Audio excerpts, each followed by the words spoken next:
தந்தையாருடைய உடல்நிலை அவரை பார்த்துக்கணும். அதனால தான் அதிகமாக இன்னைக்கு கோயம்புத்தூர் பகுதியில் இருக்கேன். அப்பா அவங்க கொஞ்சம் டயாலிசிஸ்ல இருக்காங்க. I have to take care of him. என்னுடைய முதல் கடமை அது.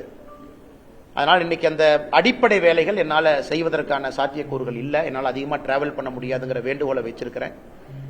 கட்சியும் அதை ஏற்றுக்கிட்டு வேறு வேறு பொறுப்பாளரை ரீஅலோகேட் பண்ணுவாங்க. அதே நேரத்தில் பாரதிய ஜனதா கட்சி அடுத்த பிரச்சாரம் வேற என்ன சொல்றாங்களோ அதற்கு நான் தயாராக இருக்கின்றேன், என்ன செய்யணும் அப்படின்னு.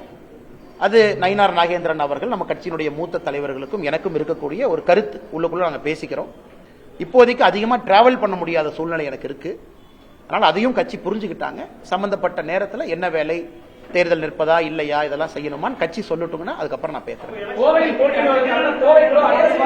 சிங்கநல்லூர் தொகுதிக்கு வேறு ஒரு பொறுப்பாளரை இந்த கட்சியிலிருந்து நியமனம் பண்ணுவாங்கன்னா வேறு ஒரு தலைவர் வருவாங்க, பண்ணுவாங்க. தமிழ்நாட்டினுடைய 6 இதுக்கும் பண்ணுவாங்க. ஆனா அதற்கான காலமும் சூழ்நிலையும் இன்னும் நிறைய இருக்கு. இன்னும் ஒரு 30-40 நாட்கள் இருக்கு. கட்சி என்ன சொல்லுது அப்படின்னு தெரிஞ்சுக்கிட்ட பிறகு உங்ககிட்ட நான் பேசுறேன்.